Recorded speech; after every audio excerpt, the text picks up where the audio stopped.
Hey everyone, welcome back to another Today in Tarkov video where we get you caught up on all news Tarkov for the last week.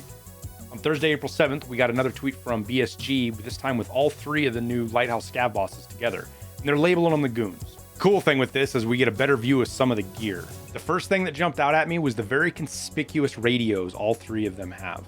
Now this could just be a product of how they are drawing their armor and their character models, but I think it's more than that. I think we're going to see the first kind of squad tactics from AI. I feel like these three are going to be very coordinated and possibly be able to put together some kind of counterattack against players that are attacking the rogue base. First up, you have Bird Eye, right? Sniper, so he could be counter sniping or spotting for the other two guys. You have Knight, who's kind of armored up. He's got a Predator-ish style mask on, so he might go hunt down PMCs that are, close to the water treatment plant, or maybe that are engaging some of the rogues on the roofs. And then you got Big Piper, Long Piper, whatever his name is, close in enforcer. You get inside the water treatment plant and now you've got to deal with a guy with a GL. Now, maybe it's just me, but I'm hopeful that these armors these guys are wearing are going to be lootable. So we'll have a couple of new armors in the game. And it looks like a brand new backpack, the one Bird Eye is wearing. Kind of skinny, kind of reminds me of the medical bag, the medical backpack you can get off of Senator's guys, but with an extra pouch on the bottom. So, maybe some kind of specialist backpack. On top of that, Nikita confirmed in questions on this tweet that the mask will be lootable, so you will be able to wear this as a player. Now, as far as the grenade launcher, still unanswered. I think you could make arguments either way about this being lootable or not. One thing we don't know is how the economy is going to change with the new in-game trader. Is that where they're going to put grenades and stuff like that, so it's really hard to get them? So great, you've got a grenade launcher, but you don't got anything to shoot out of it? We'll see. I don't suspect this thing is going to be very common or easy to get your hands on, cheap. It's going to be locked behind high-level traders, something, because you're not going to see these very often. Just like right now, you don't see the GL40 very often. I think I've run into two this entire wipe. Now, when are these guys coming? They're coming with the Lighthouse patch, the Lighthouse expansion patch, should I say. When that is, we don't know exactly. Nikita said in his broken Russian that he does, not soon, but soon. So I think we can expect a patch here in like the next week or two that's going to bring DLSS and maybe some technical updates and possibly a new gun or two. Maybe we get the revolver or something, but nothing major as far as content. And then somewhere in the next maybe 2-3 months, say June, July, we get the Lighthouse expansion. And we haven't got any of this officially from BSG. That's just kind of my feel for where they're at with how they're posting some of these pictures and the leaks they're giving us and how they're talking about it.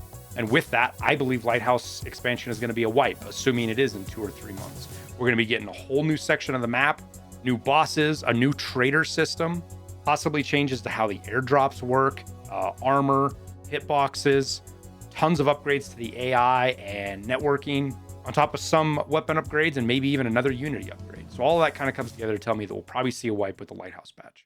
On top of the picture tweet, we got another one from Nikita himself talking about how they had a huge ban wave of about 9,000 cheaters the other day. Now, this is pretty much a PR statement. It's just to get news to the community to show that they are doing something. And Nikita has talked in the past about getting some kind of response system for when you report somebody for cheating, and if it ends up in a ban or it ends up in leading to them getting kicked out of the game, they'll send you a message saying, hey, thanks for the report. We took care of it and we got rid of a hacker. And I think that'll go a long way to making people feel like their reports are doing something. But until we have that, this is how they're going to talk about it. Now, this is a constant battle. Dealing with cheaters isn't, there's a little bit of proactive, but it's mostly reactive. People make cheats, you catch them, you kick them out of the game. And anytime we've gotten news of these huge cheaters, it might be completely anecdotal and just in my head, but I feel like we get a solid week or two, sometimes even 3, of pretty clean matches. You see a lot less rage hackers or folks that are really obviously cheating. And just keep in mind that because you're seeing cheaters, it doesn't mean BSG's not doing anything about it. It just means there's lots of people buying cheats. They might run them for a day or two and then they get banned. In my experience, when I run into really, really obvious cheaters, people that are obviously cheating, not like suspicious or whatever, I write their name down. I write it down. I save it on a Word document. And I keep an eye on it for a couple of days. And I see if they keep progressing in levels, if it looks like they're still playing or not. And most of the time when I run into somebody, especially a low level who's obviously been cheating, they're usually only around for a couple of days. And then that account just stops playing. It gets stuck at level 6 or level 10 or level 15. Even some of the higher levels that I've seen in the past, guys that looked like they were doing carries on labs or other maps where they had 3 or 4 low-level players with them, and they were running them around, and we just happened to be able to kill them. Even high-level players who feel like you might feel like they're doing carries or whatever because they're running a big squad of players, and the one player is just one-tapping everybody in the face with one shot in your whole squad in like 4 seconds, right? That kind of stuff. Even those guys that are in their 40s or 50s, their accounts just pause. They don't level up anymore. They don't gain any experience. So from my perspective, I see BSG doing stuff about cheating. BSG or Battle Eye, however you want to talk about it. So that's just my anecdotal bit to that. And then lastly, we got a tweet about the concurrent player base. Somebody asked in these threads, this was specifically asked in the cheater thread.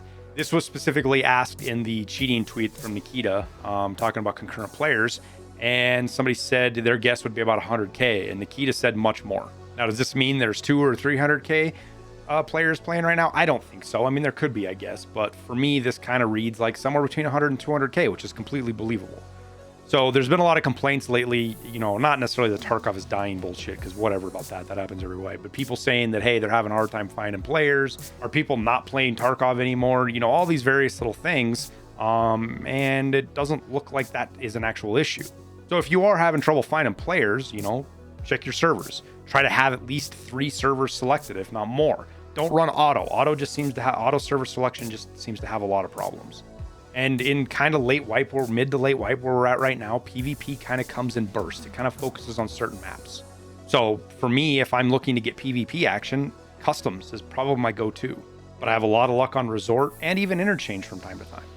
So you just kind of keep an eye out for the hotspots, bounce around a couple of maps until you find one that's got the PvP you're looking for. And again, check your servers.